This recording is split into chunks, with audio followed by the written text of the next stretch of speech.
You know, there's an old saying in sports, bad teams find ways to lose. And unfortunately, that was the first thing I thought of as the Browns fell to 2-8 on the season with a 23-16 loss to the Baltimore Ravens. A game Cleveland probably led for about, 92% of the game. Baltimore has found their groove, putting together 4 straight wins, while the Browns are fading into what will be an offseason littered with that old discussion of which quarterback should they take in the NFL draft. All right, injury front. Cam Robinson has a right knee injury. We'll MRI that. Dylan's in a concussion protocol. Who's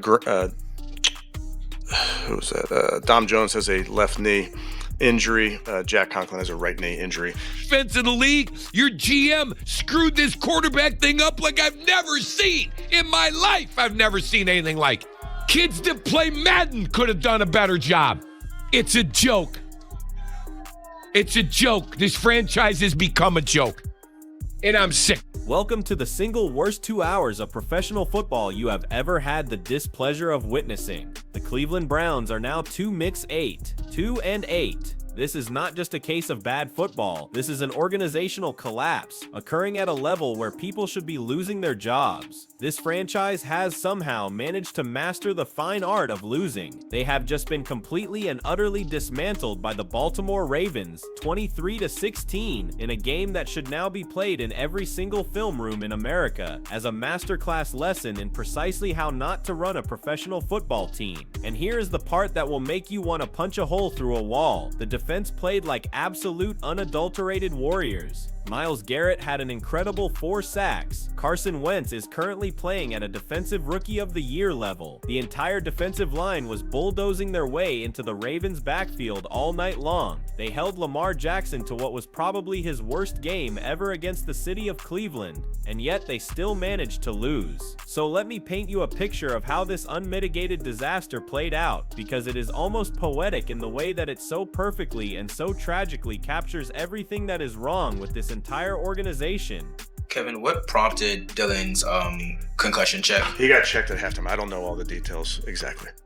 Dillon Gabriel starts the game. He is your rookie quarterback, the guy you drafted to ostensibly be the future of the franchise. The first half happens. He manages to complete a meager 7 of his 10 pass attempts for a paltry 68 yards. Nothing spectacular, nothing particularly terrible, just existing. Then he gets checked at halftime for a possible concussion. He never comes back. That is it. That is your starting quarterback's entire day. Done. Finished. Evaluated and then unceremoniously sent to the shadow realm. Enter Shedeur Sanders, a 5th-round pick who has barely gotten any meaningful reps with the first team all season long, and you are now throwing him directly into the fire against a Ravens defense that is practically salivating at the golden opportunity to feast on a rookie who is making his NFL debut. The kid completes his first 2 passes, and the entire stadium goes absolutely berserk. The people who are in the stands are losing their minds, as if they have just witnessed the second coming. Finally, something to cheer about. A single solitary spark of life in this veritable corpse of a season. And then reality comes crashing down like a sledgehammer. 7 straight incompletions. The pressure is coming from every single conceivable angle. The Baltimore defensive coordinator is looking down at his clipboard, thinking to himself, this is almost too easy. They are bringing blitzes from dimensions that do not even exist yet. And Shedeur, he is scrambling. He is retreating.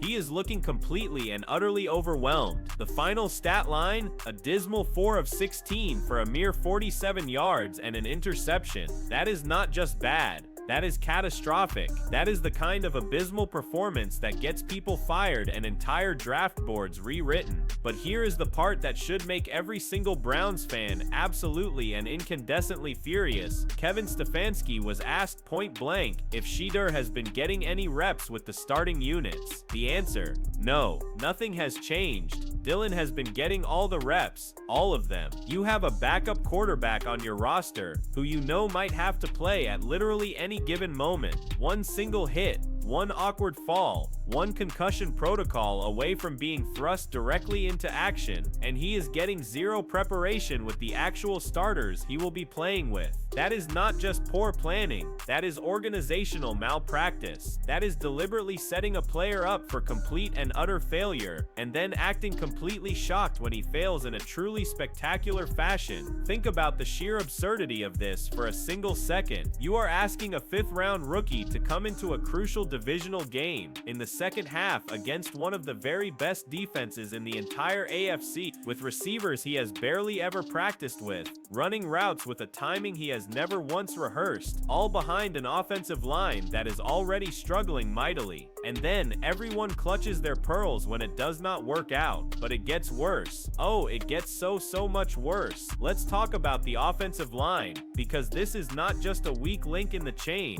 This is the entire chain, completely disintegrating right before our very eyes. All right, injury front. Cam Robinson has a right knee injury. We'll MRI that. Dylan's in a concussion protocol. Who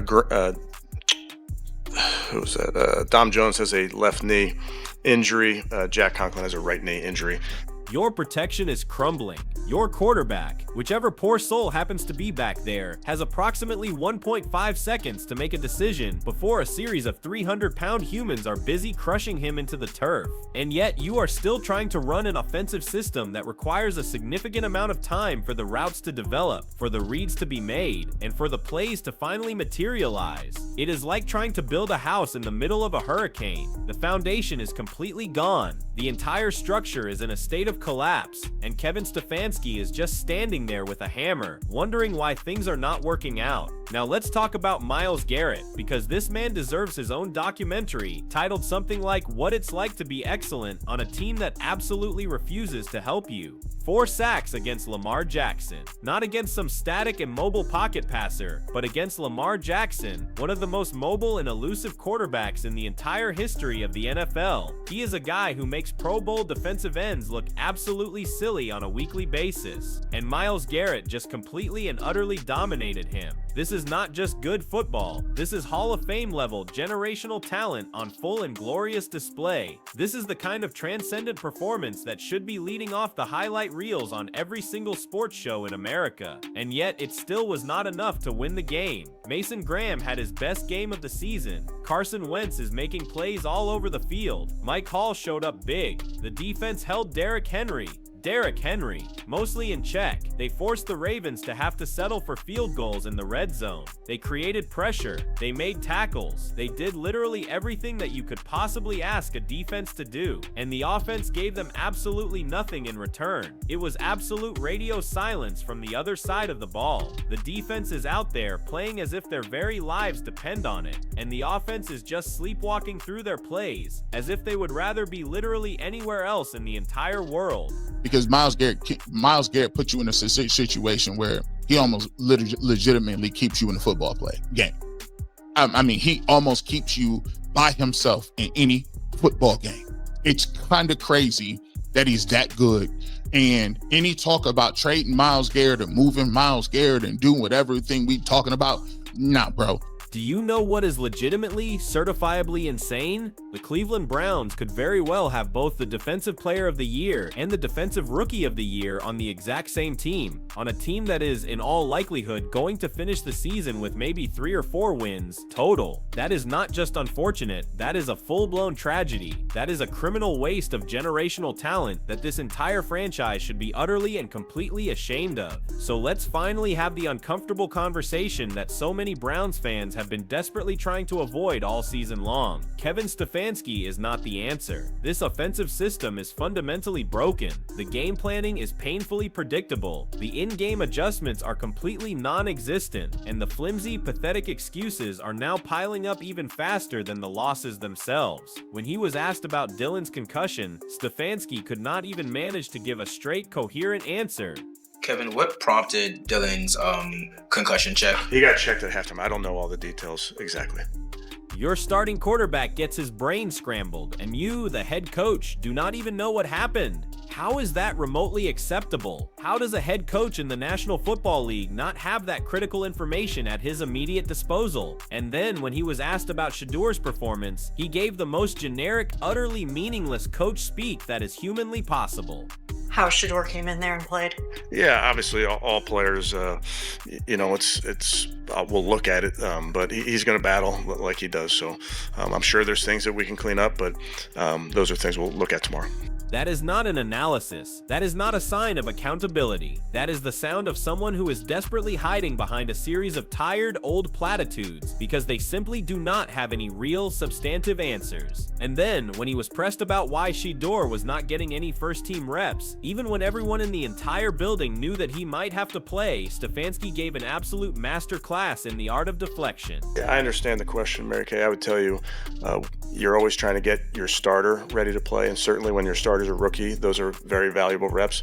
Yeah, no kidding. But the problem is you have two rookie quarterbacks. You cannot just simply ignore one of them and then cross your fingers and hope that nothing bad ever happens. This is a coach who won the Coach of the Year award back in 2020 and has been dining out on that single accomplishment ever since, all while the team has been slowly but surely deteriorating around him. The offensive system that had once looked so innovative now just looks completely stale and totally outdated. Every single team in the entire league knows exactly how to beat the city of Cleveland, shut down the run, bring the pressure, and then just watch as the entire offense completely falls apart. It is not complicated. It is just basic football. Now, to be fair, and we do have to be fair, even when we are this angry, Shedeur did show some legitimate flashes of talent in that final crucial 2-minute drill. They were down by 7 points. They were deep inside of Baltimore's territory, and it was the 2-minute warning. This was the moment. This is where legends are made. This is where rookies announce their arrival to the league. And this is where entire careers can change their trajectory. And Shedeur actually showed some real, genuine moxie. He stepped up in the pocket when the pressure came. He scrambled for meaningful yards instead of taking those killer drive-ending sacks. He threw the ball downfield with a palpable sense of confidence. He did not look scared. He did not look overwhelmed. For a few precious fleeting minutes, he looked like an actual bona fide NFL quarterback.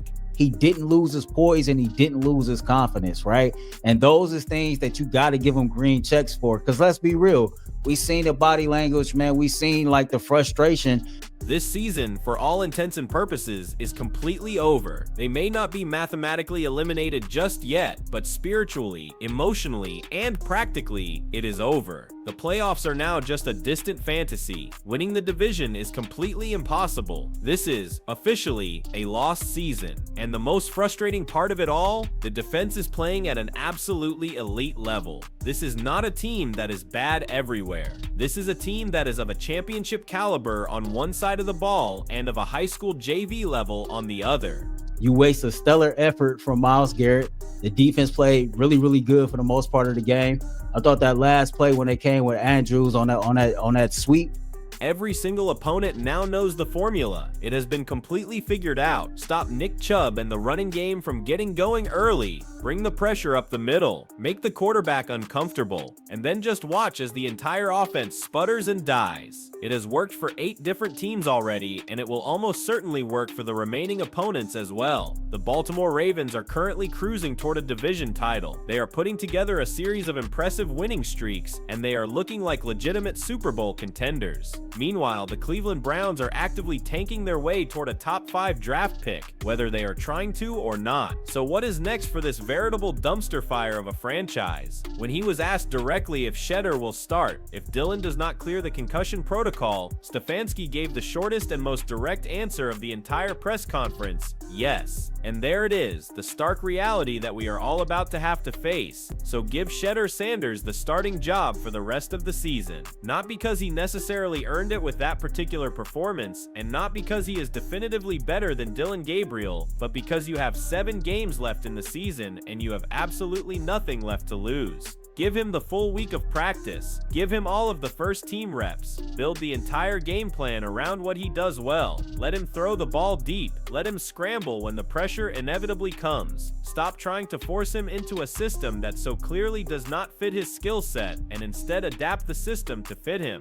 If he flames out in a spectacular fashion, then fine. you will know that he is not the guy, and you will simply move on. But if he shows some legitimate development and some flashes of that franchise quarterback potential, then that is even better. You might have just accidentally stumbled into finding your future quarterback in the 5th round, but keeping him on the bench, giving him absolutely no reps, and then acting completely surprised when he struggles in an emergency duty situation, that is just pure insanity. That is organizational dysfunction at its absolute finest. This loss to the city of Baltimore was not just another L in the loss column. This was a perfect and complete encapsulation of everything that is wrong with the Cleveland Browns in the year 2024, a defense that is playing completely lights out, but with absolutely no support, an offense that cannot execute even the most basic of plays, an offensive line that is literally both injured and ineffective, a quarterback situation that is a complete and utter mess, and a coaching staff that seems to be perpetually one step behind, always reacting to the situation and never proactively solving any of the problems. Myles Garrett is currently putting together a Defensive Player of the Year campaign on a team that might not even win 4 games. That single sentence should make every single person in the entire organization feel completely and utterly ashamed. You have a generational talent in his absolute prime, and you are just wasting it with your sheer offensive incompetence. The nightmare continues. The Browns keep on losing, and somewhere in the city of Cleveland, the fans are already looking at the 2025 draft prospects, wondering which quarterback they will take with their top 5 pick,